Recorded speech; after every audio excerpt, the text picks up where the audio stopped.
Om Ajnanaatimirandasya Gnananjanashalakhaya Chakshurunmilitam Yena Tasmai Shri Gurave Namaha.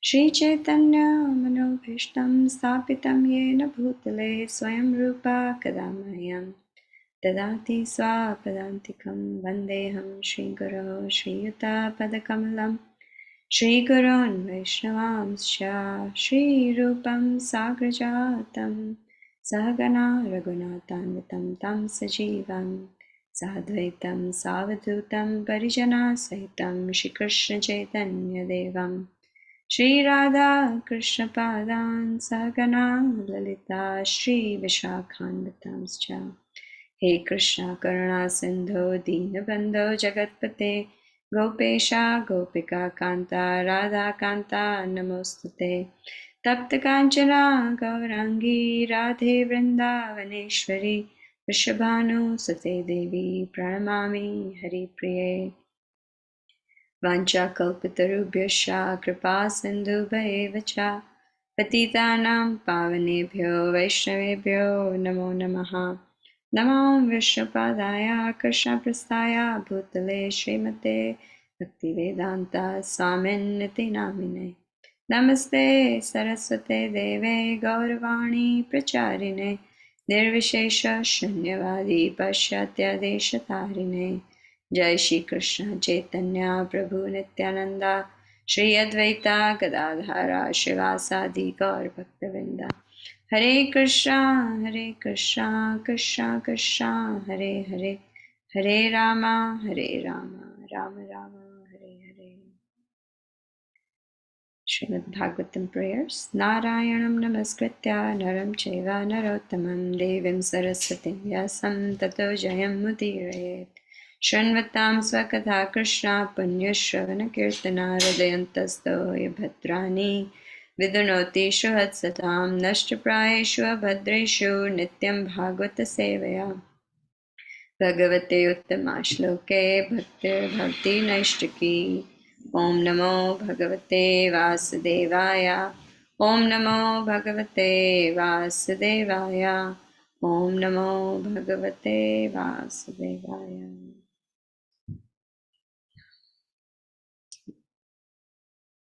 Okay, Hare Krishna devotees.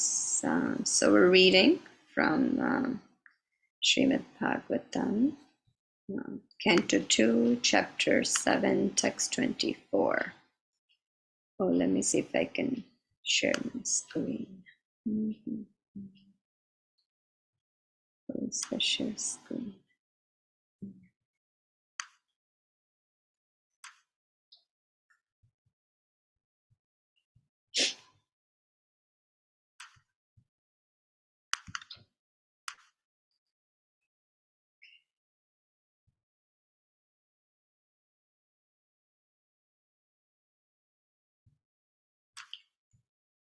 So we'll recite the verse.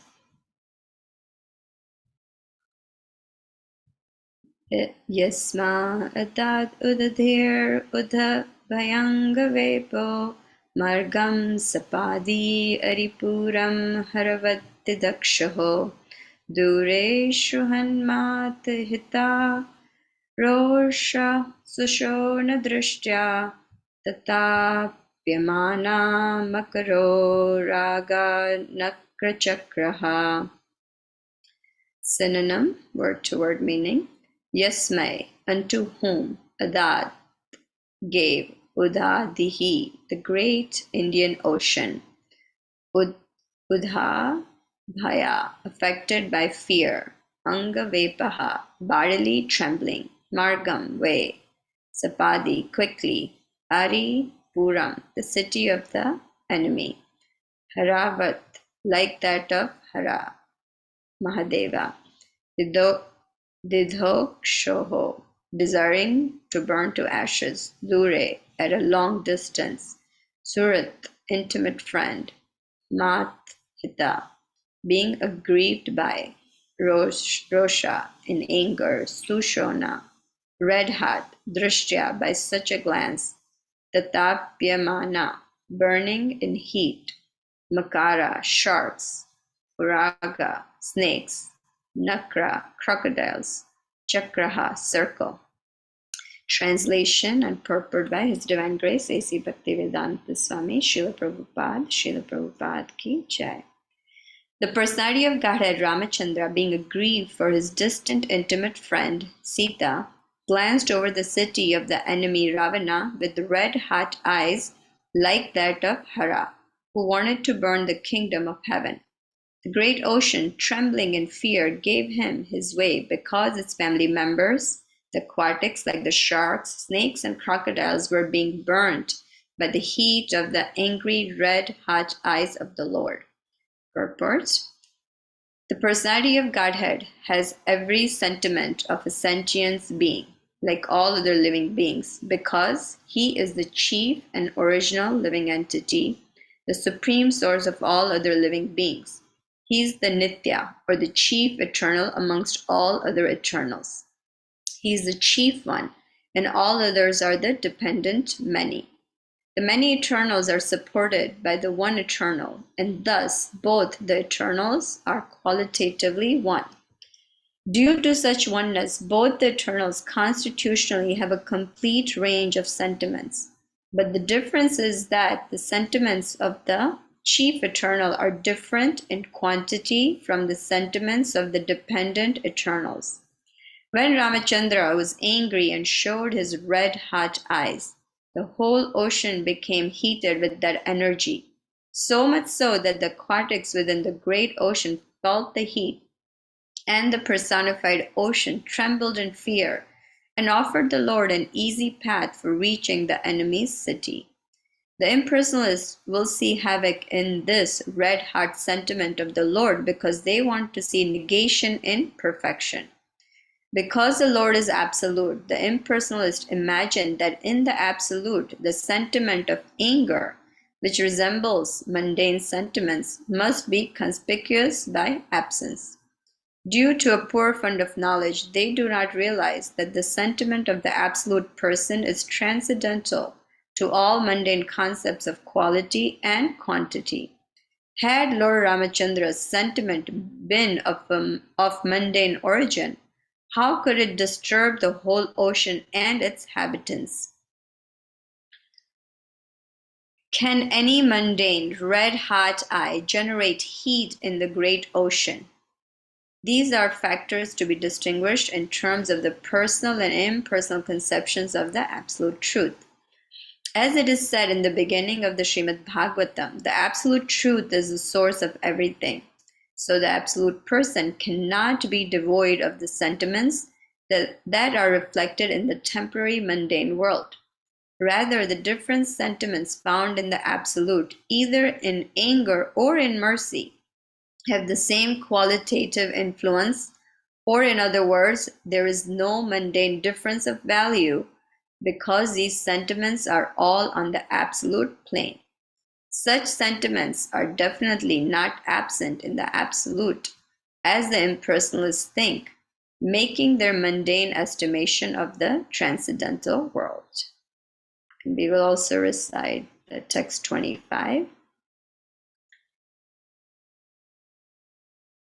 Vakshasthala sparsha rugna mahendravaha danter vidambita kakupchusha udahasam sadhyo subhihi saha vinashyati tarahartur visprujiter dhanusha ucharato adisenye. Synonyms: Vakshasthala, chest, sparsha, touched by, Rugna, broken, Maha Indra, the king of heaven, Vaha, the conveyor, Dantehe, by the trunk, Vidambita, illuminated, Kakup Chushaha, all directions thus being served, Udahasam, overtaken by laughter, Satya, within no time, Subhihi, by the life, Saha, along with, Vinashyati, was killed, Dara Hartuhu, of the one who kidnapped the wife, Vispru Jitehe, by the tingling of the bow, Dhanushaha, bow, Ucharataha, strolling fast, Adi Sainya, in the midst of the fighting soldiers of both sides. Translation and purport by Srila Prabhupada. When Ravana was engaged in the battle, the trunk of the elephant which carried the king of heaven Indra broke in pieces, having collided with the chest of Ravana, and the scattered broken parts illuminated all directions. Ravana therefore felt proud of his prowess and began to loiter in the midst of the fighting soldiers, thinking himself the conqueror of all directions. But his laughter, overtaken by joy, along with his very air of life, suddenly ceased with the tingling sound of the bow of Ramachandra, the personality of Godhead. Purport: however powerful a living being may be, when he is condemned by God, no one can save him.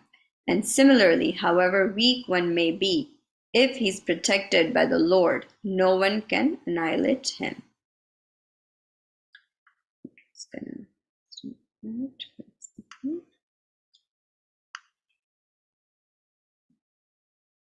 Mukam karoti vachanam pangulam vetekiram yat kripatamham vande Shri Gurum Dinataranam.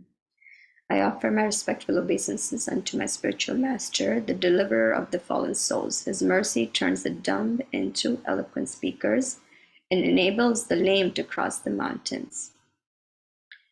Hare Krishna devotees, seeking everybody's blessings and prayers to speak on these two verses, something that may be beneficial for myself as well as all of you on the call.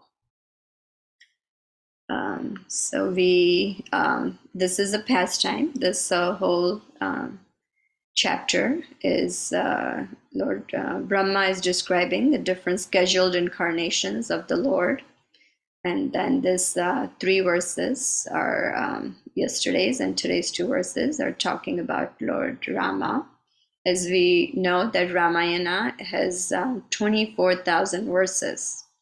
So obviously it's not possible to do any justice to try to speak about Lord Rama in this very short duration of time.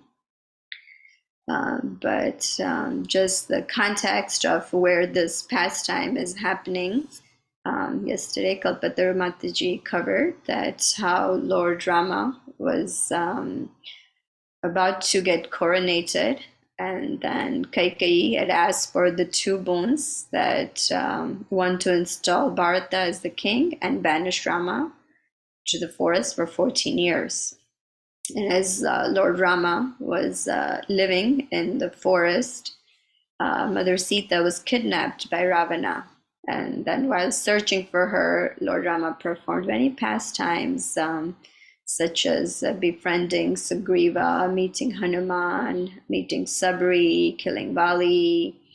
And then after Mother Sita was kidnapped, Lord Rama was under a lot of distress, a lot of pain.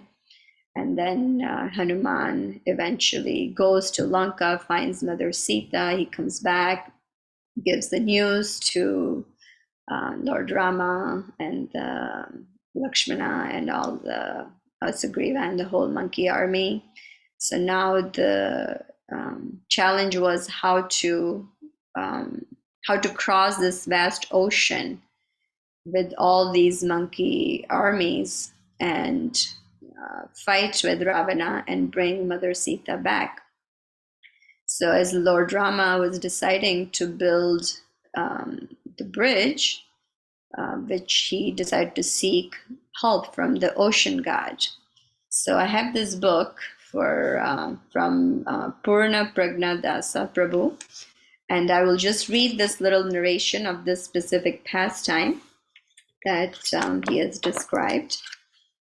So as Lord Rama has decided to seek help from the ocean god, it's read that with folded hands, Rama solicited the presiding deity of the ocean as he continued to sit on a kusha grass mat. Rama was determined to reach Lanka by any means, and he was prepared to kill the ocean god if he refused to cooperate. Finally, after 3 days and nights, when there was still no response from the ocean, Rama became infuriated. Addressing Lakshmana, he said, I can now practically see that the good qualities of patience, forgiveness, simplicity, and politeness are useless when dealing with wretched people who have no trace of virtue. In this world, such persons give more respect to someone who is impudent, aggressive, and harsh in speech, and who runs here and there, advertising himself with self-praise. Because of my mildness and forbearance, the ocean considers me to be important. That is why he does not even deign to come before me. Lakshman, give me my bow so that I can teach this ocean a lesson. Watch as I dry up all the water, so that the monkeys can march to Lanka on foot without difficulty. His anger blazing like fire, Rama grabbed his mighty bow. After stringing it, when Rama twanged the bow with great force, the earth began to tremble. Rama then shot his arrows deep into the water, causing the ocean to become agitated with high tossing waves, terrifying the creatures within. Next, when Rama invoked the supremely powerful Brahmastra, Lakshman put his hand on Rama's bow and said, My dear brother, please restrain your anger and do not release any more arrows. There must be some more noble means of drying up the ocean so that the monkeys can march to Lanka. From their position in the sky, the great Brahma Rishis were terrified because of Rama's exhibition of great anger.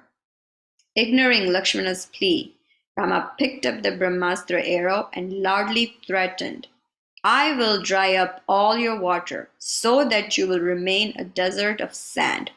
O God of the sea, since you are too proud to render me service, I will utilize my own prowess so that the monkeys can cross you on foot.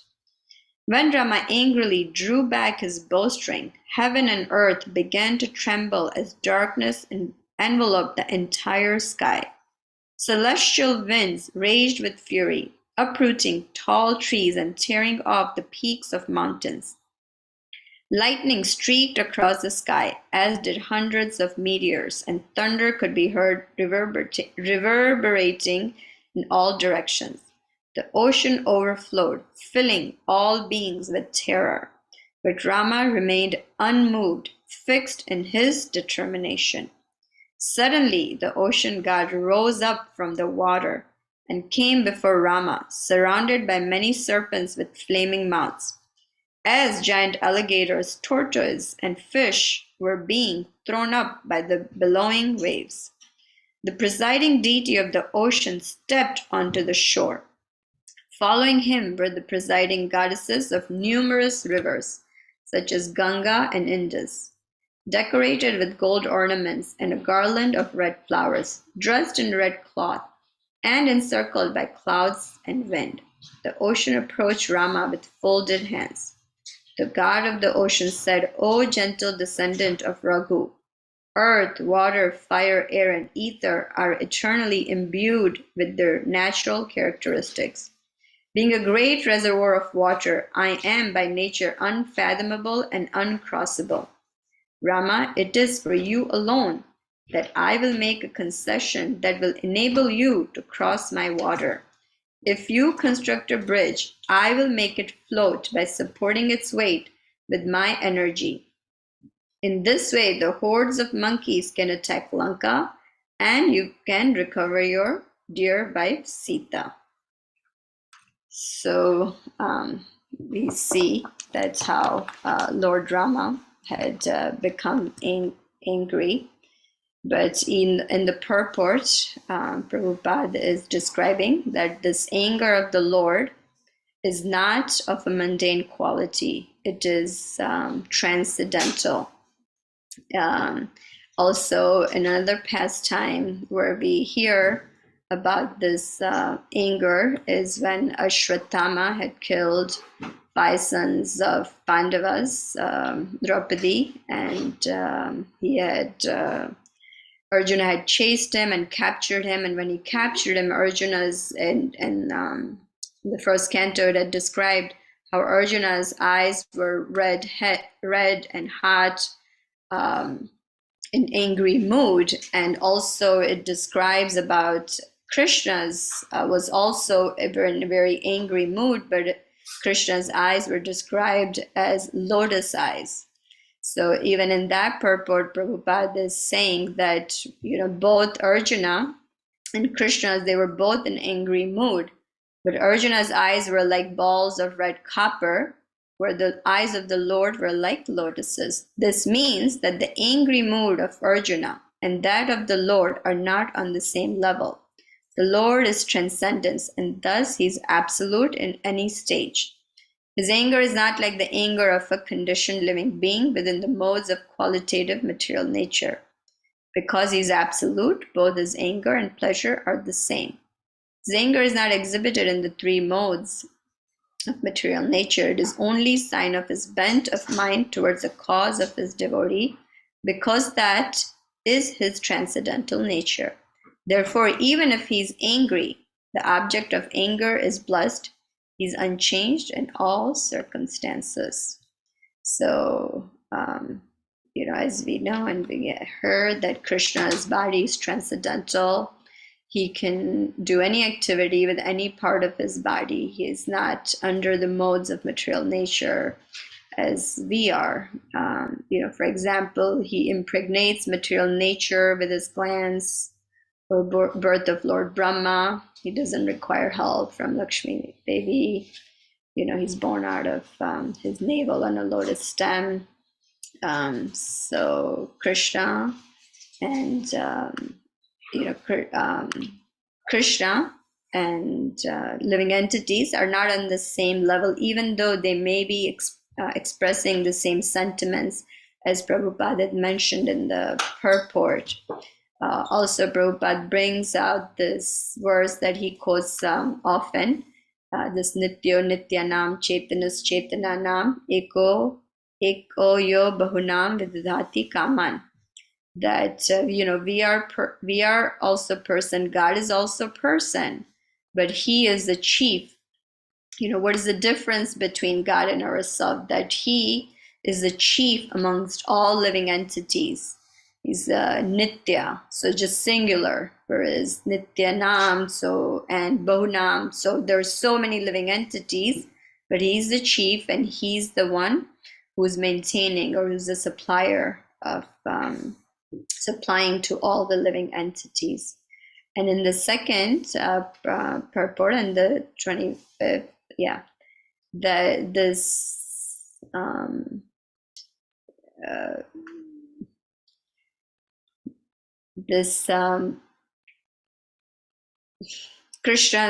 how Krishna protects this Rakhe Krishna Mare Krishna Rakhe Ke. So if Krishna wants to kill you, no one can save you. And if Krishna wants to protect you, no one can kill you. So that's what Prabhupada mentions, that how all these demons, who thought they can conquer the Lord, when Krishna wants to kill them, whether it's Ravana or Hiranyakashipu or many other demons, no one can save them. So all of this, hearing about Krishna's even anger, or Lord Rama's anger, is all auspicious and purifying to hear such Lord's pastimes. And there is so much obviously for Lord Rama that we can speak, but I will stop here for today, because I do need to leave a little bit early, or on time, because I have to take my son to a school at 8 o'clock. So if there is anything for the next few minutes, devotees, you can please feel free to share or comment or add anything.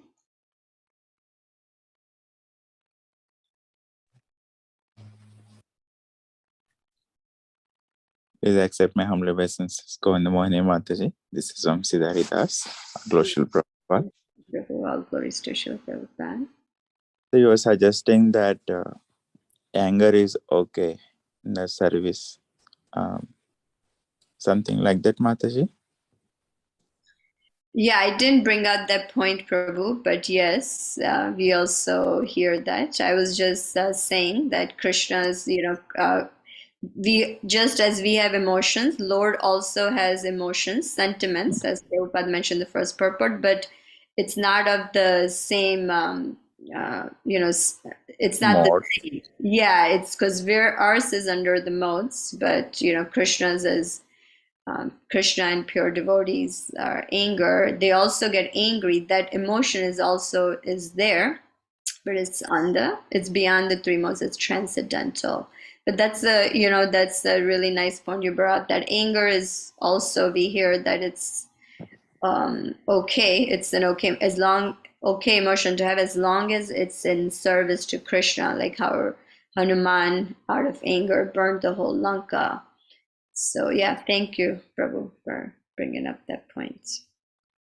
No, I'm just trying to grasp I like no, if I I didn't do mention anything like that, but no, yes, I do get angry on some services and all those things, and mm, I feel like I'm such a big shot here. Nobody cares about me, and so on. Like that, like feel like shooting.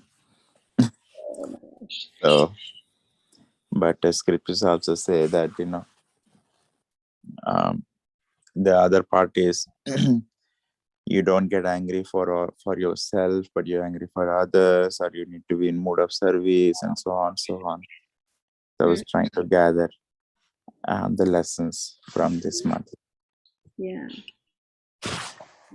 yeah, Prabhu. For us, so the anger, obviously, it's comes because maybe there is something that we're needing, right? We Mm, got that there is a need, usually an underlying our anger, which is mm, not the same.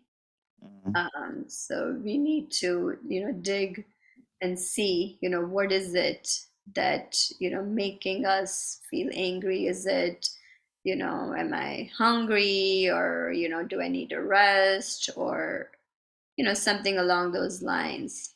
Because sometimes there is an unfulfilled need, or that brings about emotion of anger for us, obviously. So yeah, Prabhu, that's where my thoughts are going. mm. That we get to the root. Okay, we're angry, we recognize it, but what is Sometimes the anger also stays for longer time, so that kind of feels like the needs are met still.